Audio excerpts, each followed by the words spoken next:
October 16, 2016, the Nineveh Plains, northern Iraq. 0430 hours. The world is holding its breath. On the dusty plains of northern Iraq, history is about to be written in blood and iron. But before the first shot is fired, there is the smell. It is a thick, acrid stench that coats the back of the throat, a mixture of burning crude oil and sulfur.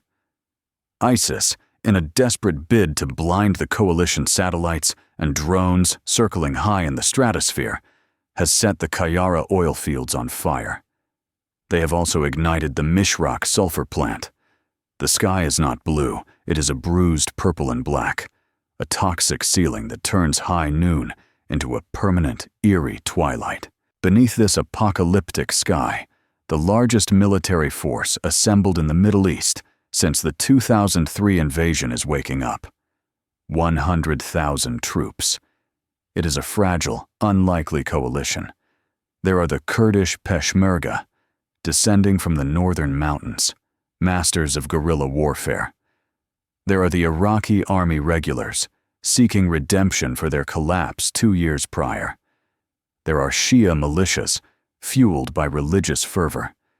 And overhead, the invisible eyes of the US-led coalition Air Force, but at the tip of this massive spear, sitting in idling black Humvees, is a unit that stands apart. They do not wear the standard camouflage. They wear black. They are the Iraqi Counterterrorism Service, CTS, the Golden Division. To the people of Iraq, they are saviors. To the enemy, they are the Dirty Division. They are the only non-sectarian force in the country, composed of Sunnis, Shias, Kurds, and Christians fighting as brothers. For 2 years, they have been the fire brigade of Iraq, rushing from one burning city to another, Ramadi to Krit, Fallujah, putting out the flames of the caliphate. But Mosul is different. Mosul is the crown jewel. It is a city of 2 million people, now a prison for over 1 million hostages. Inside the city, intelligence estimates suggest between 6,000 and 12,000 ISIS fighters are waiting. These are not the undisciplined militias of the past. These are the Inghimasi, the shock troops who fight to the death. They have had 2 years to turn Iraq's second-largest city into a fortress. They have dug a network of tunnels that rivals the Viet Cong. They have knocked holes in the walls between houses to move unseen. They have manufactured thousands of suicide drones. And, most terrifying of all, they have built a fleet of Mad Max-style suicide vehicles. Civilian cars armored with steel plates and packed with enough C4 to level a city block. Inside Humvee 01, Sergeant Major Ali checks the feed from his tablet. He is a veteran of 10 years of constant war. His face is scarred, his eyes tired. He looks at his men. Corporal Zico, the driver, a kid from Basra who dreams of playing professional football. Ahmed, the gunner, who lost his entire family to an execution squad in 2014.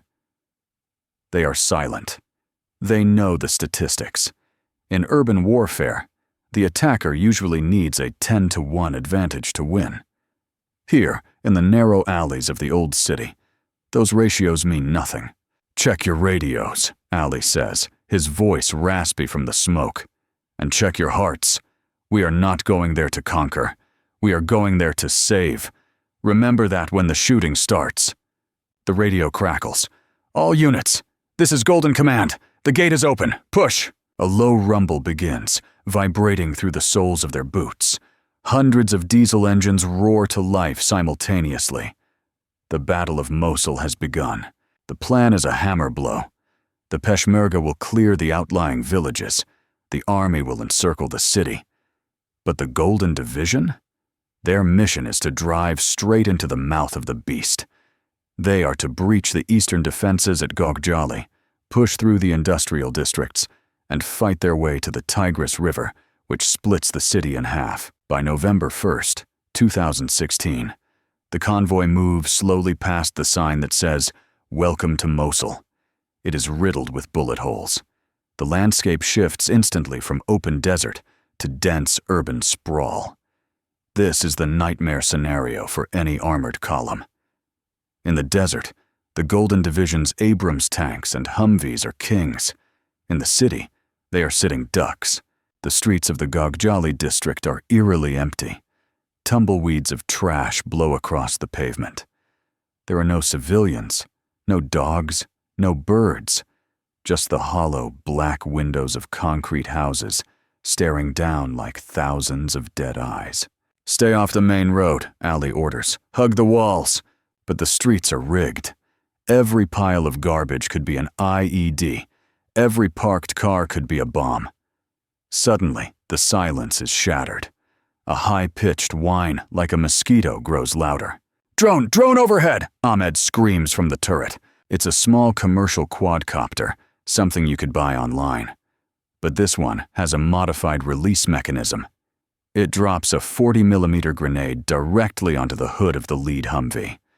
The explosion is small but disorienting. It's the signal. From the rooftops, RPGs streak down, trailing gray smoke. Machine gun fire erupts from 3 directions simultaneously. The sound is deafening, amplified by the concrete canyons. The .50 caliber machine gun on Ali's Humvee roars to life, chewing up the cinderblock wall of a storefront where muzzle flashes are sparking. Then the ground shakes. From a side alley, 200 meters ahead, a monster emerges. It is a bulldozer, painted matte black, its windows replaced with steel slats. It is a suicide Vivi BIED. It turns onto the main road and accelerates toward the convoy. The column unleashes a wall of fire. Bullets spark harmlessly off the improvised armor. The bulldozer is a moving fortress. It is 100 meters away. 50 meters. Ali grabs the AT-4 anti-tank rocket from the back seat. He kicks the door open, ignoring the incoming fire. He shoulders the weapon, aims, and fires. The rocket strikes the bulldozer's tracks. The beast slews sideways, crashing into a lamppost, but the engine is still revving. The driver is trying to detonate. A second rocket from another team hits the cabin. A massive fireball rises 50 feet into the air. The shockwave shatters the windows of Ali's Humvee. Dust and debris rain down for 10 seconds. They have survived the first 5 minutes. But they haven't even reached the residential line yet. The radio reports are coming in from other sectors. The Salahuddin Regiment is pinned down. The Najaf Battalion has taken 30% casualties in the first hour. The enemy is using the civilians as a weapon. They are herding families into the upper floors of buildings, then setting up machine gun nests on the roofs. If the coalition calls in an airstrike, they kill the family. If they don't, the sniper kills the soldiers. It is a moral checkmate. Would you volunteer for a mission where the survival rate for the lead unit is less than 50%? By December 2016, the war has changed. The rapid advance has halted. The battle has devolved into a grueling, house-to-house slugfest. The weather has turned. The winter rain turns the dust into thick, clinging mud. The clouds are low, grounding the coalition aircraft. Without air support, the Golden Division is fighting blind. Ali's unit is cut off in the Al-Zara district. They push too far forward, trying to rescue a group of civilians reportedly trapped in a basement. The enemy let them in, then closed the trap behind them. A massive IED destroyed the road, cutting off their retreat. Now, Ali and 12 men are besieged in a 2-story concrete house. Outside, the enemy is swarming. "Ammo check," Ali yells. "I have 2 mags left," Ahmed shouts back. "That's it." "I have 1 belt for the SAW." They are surrounded by an estimated 50 fighters. The enemy knows they are trapped. They are taunting them over loudspeakers. "The lions of the caliphate are coming for you." The enemy tactics are evolving. They are not just charging blindly. They are using mouse holes. The wall in the kitchen explodes inward. Sledgehammers. The enemy is breaking through the walls from the adjacent house. 2 fighters burst through the dust, AK-47s blazing. It is close-quarters combat, visceral and terrifying. At this range, tactics dissolve into instinct. Ali drops the first man with a double tap to the chest. Zico tackles the second man, driving him into the counter. They grapple on the floor, a knife flashing in the dim light.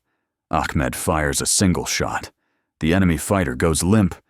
Zico rolls away, gasping, covered in blood that isn't his. "Block that hole," Ali commands. They shove a refrigerator and a heavy oak table against the breach. But now they hear sledgehammers on the other wall. And the ceiling. They are coming from everywhere. "Sir," the radio operator whispers, his face pale. "Command says no relief force. The roads are too mined. We are on our own until morning." It is 1600 hours. Sunset is at 1730. Night belongs to the enemy. They have night vision goggles looted from Syrian depots. Ali's men have batteries that are fading. Ali gathers his men in the center room. They are exhausted, bleeding, scared. "Listen to me," Ali says, his voice low and steady. "They want us to panic. They want us to wait here and die. We are not going to do that." He points to a map. "The school across the street, it's their command post. I saw the antennas. If we take that building, we cut their coordination. We disrupt their attack." "Sir, that's suicide," Ahmed says. "Run across the open street?" "Staying here is suicide," Ali counters. "Attacking is a chance." He looks at his watch. "We wait for the call to prayer. When the mosques start broadcasting, the noise will cover our movement. We use the last smoke grenades. We sprint. We fight. We win." "Clear?" "Clear," they whisper. At 1715, the eerie wail of the call to prayer echoes across the ruined city. "Pop smoke!" 3 canisters hiss into the street. A wall of white fog engulfs the road. They burst out the front door, sprinting into the gray void. Bullets snap and hiss around them like angry hornets. Zico takes a round to the shoulder, but keeps running. They crash through the gates of the school. The enemy inside is surprised. They expected the soldiers to be cowering in the house. They didn't expect a charge. The firefight in the school hallways is brutal. Flashbangs blind the defenders. Ali's men move like ghosts, clearing room after room with ruthless efficiency. Within 10 minutes, the building is silent. They have taken the high ground. They have the enemy radios. They have survived the night. But at a cost. Zico is bleeding out. The medic is working frantically. In this chaos, what determines survival? Is it firepower, speed, or aggression? By January 2017, the survival of Ali's unit and others like it forces a change in the entire war strategy. The generals realize they cannot fight Mosul like a conventional battle. They adopt a new tactic, the strategy of the ants. Instead of using roads, the Golden Division stops driving. They dismount, and they stop walking on streets. They begin to engineer the battlefield. They bring up combat engineers with hydraulic breakers and explosives. They create their own tunnels. They break through the walls of living rooms, moving from house to house, block to block, without ever exposing themselves to the snipers on the roofs. It is slow, it is exhausting, but it works. They are eating the city from the inside out. Ali's unit, battered but reinforced, is now deep in the university district. This is a key strategic hub. ISIS has used the chemistry labs to manufacture mustard gas. The fighting here is different. It is professional. The enemy here are foreign fighters, Chechens, Uzbeks, highly trained snipers who do not miss. Ali spots a pattern. The enemy is using a network of tunnels to resupply a stronghold in the Technical Institute. "We can't storm it," Ali tells his commander. "They have heavy machine guns covering every approach." Then Ali sees it. A small drainage culvert running under the road, clogged with debris. "I can fit a team in there," Ali says. "It's tight, Sergeant. If they catch you, you'll drown or be buried alive. It's the only way." Ali takes 2 men. They crawl into the sludge. It smells of rot and sewage. The space is so tight they have to push their packs ahead of them. They crawl for 200 meters, holding their breath, praying the enemy hasn't rigged it. They emerge inside the compound perimeter, behind the enemy bunkers. They are undetected. Ali sets up a laser designator. He whispers into his radio. "Eagle 1, this is Golden 0. I have the target painted. Danger close. Bring the rain. Golden 0, you are within 50 meters of the target. Confirm danger close. Confirm, do it." 30 seconds later, the sky tears open. A GBU-38 guided bomb slams into the main building. The ground heaves. The concussion knocks the wind out of Ali, but the machine guns go silent. The rest of the platoon charges through the smoke. The stronghold falls. This victory breaks the back of the resistance in the east. The Tigris River is in sight. The soldiers reach the riverbank. They look across the water to the west bank, the old city. They can see the dome of the Nuri Mosque. They know the worst is yet to come. But for now, the east is liberated. Civilians are pouring out of the basements, weeping, kissing the soldiers, asking for water. Ali hands his canteen to an old woman. She touches his face with dirty hands. "Thank you," she weeps. "Thank you." This is the moment the dirty division becomes the golden division in the hearts of the people. This is what true heroism looks like. But if Eastern Mosul was a battle, Western Mosul is a slaughterhouse. By June 2017, the fight enters the old city. It is a maze of alleys so narrow that two men cannot walk abreast. No tanks, no Humvees, just flesh and bullets. The enemy is surrounded. They have nowhere to go. They are fighting with the desperation of the damned. Ali's unit is now fighting near the Al-Nuri Mosque. This is the symbolic heart of the caliphate. It was here, in 2014, that their leader declared his empire. The fighting is hand-to-hand. Knives, grenades, shovels. The air is thick with the smell of decaying bodies under the rubble. The heat is 45 degrees Celsius. Soldiers are collapsing from heat stroke, waking up and fighting again. On June 21st, as Ali's unit closes within 50 meters of the mosque, the ground ripples. A massive explosion tears through the complex. The enemy has detonated the mosque. They would rather destroy their own holy site than let the Golden Division capture it. The famous Hunchback minaret, which stood for 850 years, crumbles into dust in seconds. The soldiers stop firing, stunned. The silence is profound. Then, rage takes over. "Push!" Ali screams. "Finish them!" They charge into the dust cloud. The resistance is frantic. Ali turns a corner and comes face to face with a suicide bomber. The man is young, maybe 16. He has his hand on the trigger. Time stops. Ali raises his rifle. Bang. A headshot. The boy falls backward. The vest doesn't detonate. Ali doesn't celebrate. He just keeps moving. There is no time for humanity here, only survival. They reach the riverbank of the Tigris on the western side. The enemy is pushed against the water. Some try to swim across. They are cut down. Some surrender, but many fight to the last bullet. Ali's unit clears the final basement. It is full of IEDs and plans. They emerge onto the bank. The sun is setting, turning the river blood red. It is quiet. Actually quiet. No gunfire, no explosions, no drones. Ali sits down on a piece of broken concrete. He takes off his helmet. His hands are black with grime. He looks at his men. Of the original 12 who started in October, only 4 remain. Zico survived, but lost his leg. Ahmed was killed by a sniper in March. The survivors don't cheer. They don't wave flags. They just sit there, staring at the water, too empty to feel victory.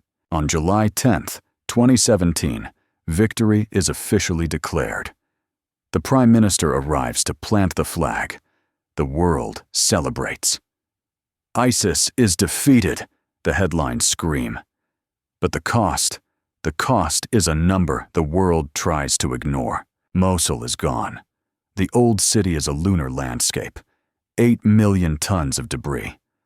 Over 10,000 civilians were killed. The Golden Division suffered 40% casualties. In military terms, that is, combat ineffective. In human terms, it means a generation of Iraq's best men was wiped out. But they did the impossible. They walked into hell so the rest of the world wouldn't have to.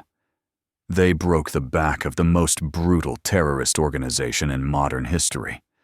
If Mosul had not been retaken, the attacks in Europe, in America, across the globe, would have continued. The caliphate would have grown. Ali stands in the ruins one last time before his unit rotates out.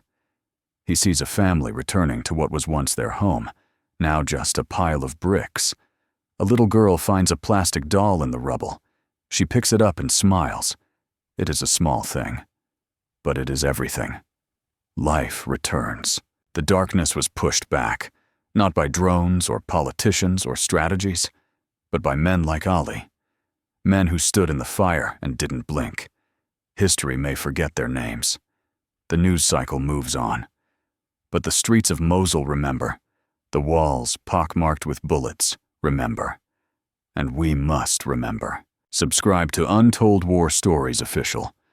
We tell the stories history tries to forget.